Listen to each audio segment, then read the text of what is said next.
Hello everybody, Flik here. It's time for yet another Let's Look At, and today we are looking at Default Dan by Kikiwick Games, or Kikiwick. I'm not 100% sure how to pronounce that, apologies if I just screwed it up. This is a platformer, and it's been billed as the kind of anti-Mario, and you'll see why as soon as we get into it, but I will just point out to start, there is a Kickstarter which is ending on the 31st of January 2014, so there's not much time left by the time this video goes up. If you like the concept of what you see here, by all means click on the link in the description box below and go give your support to them.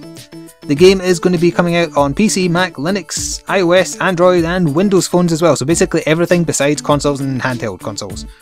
So what is it? Well, we're going to jump straight in and I'll show you. I've already played through everything that this build has to offer, but we're going to see the little introduction here. Dan is friends with an anthropomorphic turtle.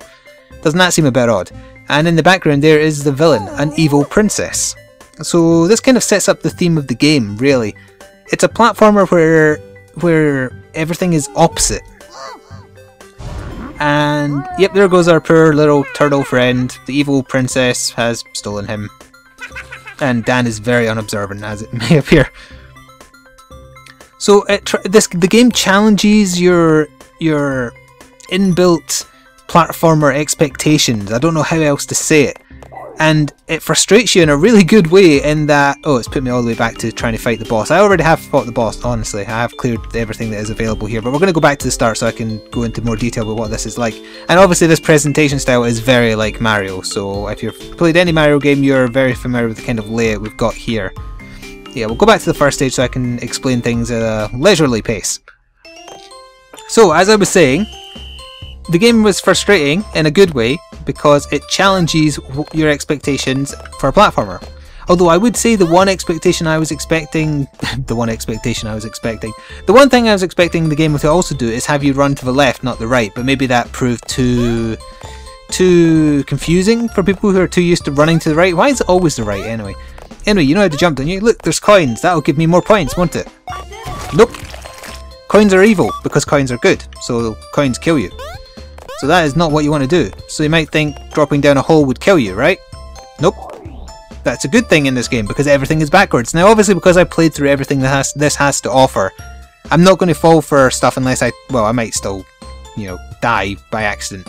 I'm not going to fall for stuff as much as I would when I first started this, which was, it really gets hard to fathom in your brain not to pick up coins because you're so used to it. You've done it so often, it just becomes second nature. And also this is actually a trophy in the same way that like Mario games have 3 stars per stage you have to collect. I would highly suggest making that something other than a trophy, because when I first saw that I thought that was another way to kill you. You should probably make it something that would otherwise be negative in a game like Mario. Like for example, I don't know, like a skull and crossbones or a bottle of poison or an evil looking power up as opposed to a positive one. I think having the trophy actually be a collectible is counterintuitive to the counterintuitive nature of the game you're trying to create, which is very confusing, but still, and we're just going to do that to get up there. These signs are constantly taunting you to try and make you do stuff as well. Like look, those look very much like the bouncy blocks in Mario, so I'll just go over here. Nope, they kill you as well. And you insta-gib when you land on stuff like that. So we're going to get through this a bit quicker now and see how we do things. Oops, I didn't mean to do that. Oh, I survived even though I touched it. Huh. And that's a checkpoint. Spikes, they'll kill me of course, won't they? No, they actually make you bounce because. Run Danny run, I shall. Oh, see, now we don't want to touch any of these coins. So by the way, the trophies are see-through because I've already collected them. That's why. It's almost like portal puzzles here. There we go. I feel bad for tricking you. Have a cupcake. A cupcake is a power-up, so do we want to touch a power-up? No, of course we don't, because it'll kill us. And if you do that, coins do spit out, but if you pick up those coins, you die. So we'll want to avoid them, and that's the end of the stage. I don't think that's the Gangnam thing, right? I've never actually seen Gangnam, but I've seen parodies of it. I'm not sure I approve of that. Yeah, and they'll just explode at the end there, that's fine too. So I've really enjoyed the getting used to playing a platformer in a different style. I really like that aspect. I like that it's got leaderboards for least deaths and time, etc. I don't like the visual style, I must admit, and I don't like the kind of modern day jokes. It might play well to the mobile audience, but it doesn't to me personally. I suppose the game is also still in development, so I can't be too harsh in that regard. Also, I have noticed that there is assets lifted directly from Mario games such as sound effects. And for example, the evil princess at times is very clearly Toad's voice from the Mario games. Nintendo are notoriously litigious, so it's probably a good idea not to use them. I think you die here, right? No, you fall down here? Ah, okay, yeah. I'm vaguely remembering this stage now. I never did get that power up back there, but it doesn't matter really. And we'll just carry on here. What does this say? This is the only collectible coin. Are you really going to avoid it?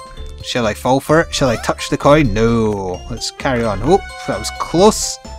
So that's an enemy, but enemies are our friends because everything is backwards. And here we go. All you need is love? Nope, love is horrible. They will also kill us, so we're just going to avoid these guys here. The design of Dan reminds me a lot of... what was his name? A cartoon from like the 90s. Mighty Max? I think that was it. He was the kid with the magic hat for some reason. I remember watching that cartoon and enjoying it a lot. Well, anyway, Dan's design reminded me a lot, specifically the cap, but still. So we've got a flower here that I can't avoid. What happens when you pick up the flower power up? If you stop moving, you die. So I'm going to have to keep on running here. And oh yeah, that's right, you kill power ups when you're like this. We'll stop moving to do that and explode, but we do finish the stage. And yep, there we go. I'm missing 2 of the trophies in that stage, so it's no surprise that I only got 1 star.